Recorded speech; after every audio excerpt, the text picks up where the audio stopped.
Recording? Yeah, go for it. Oh, it is. Okay. So I'm doing my project on muscle memory.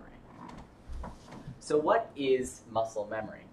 Well, it's exactly what it sounds like. It's memory for your muscles. As the internet puts it, it's the ability to do an action without giving it any conscious thought.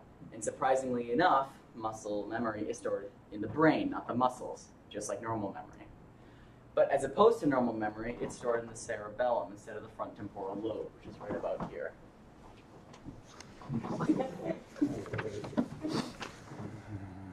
All right. So short-term and long-term memory, just like normal muscle memory. So there's the short-term encoding phase, and then there's the long-term, really got it down phase. And in the short-term phase, it could be anything from seeing someone do something to trying something out for the first time. And this memory can expire in hours to days. And long-term memory is something that you've really got down, that you could really do without thinking about it, like walking or talking. And there's a few different kinds of muscle memory. There's implicit memory and learned action. And implicit memory is stuff that you already know the day you were born, like breathing. And learned action is something that you had to learn while you were actually physically alive, like walking or swinging your associated sports bag. And in that learned action, there's gross motor and fine motor. And gross motor is stuff like swinging the sports bag, where it's more physical and, less precise. And fine motor is manipulating a small tool, like painting, or in my case, handwriting. And my handwriting has been defined as subpar in the past. This is from some English homework a few months ago. I was in a rush, don't judge me. And for the longest time, I was perceived as stupid for this handwriting from my teachers, friends, and probably parents. Because only an idiot would write like this, right? And that's why I did it for my 20% project, is because I've always wanted to improve my handwriting, but never really had the determination to do so.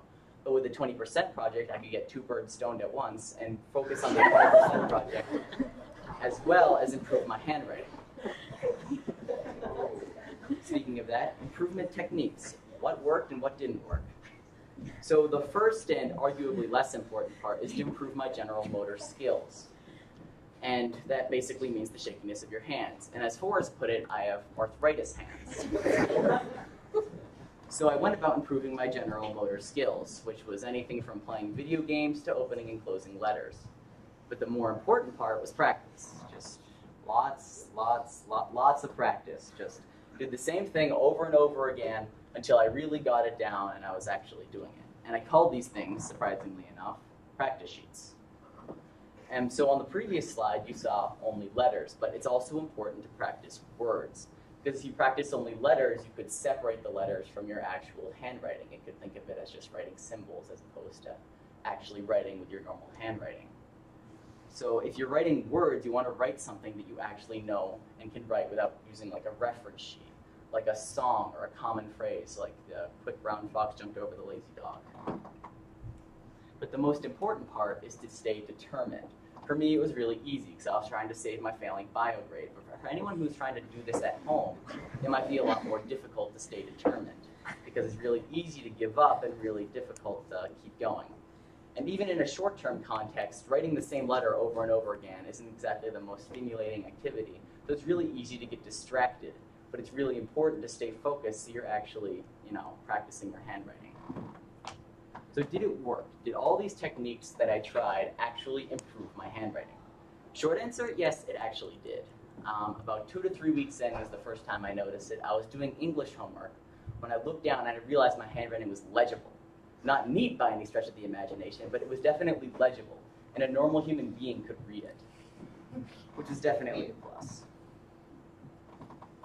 Is it worth it? Is it worth it to actually go about this? I must have done like 60 practice sheets in total. There were like 20 minutes each. It was really a pain in the butt to do.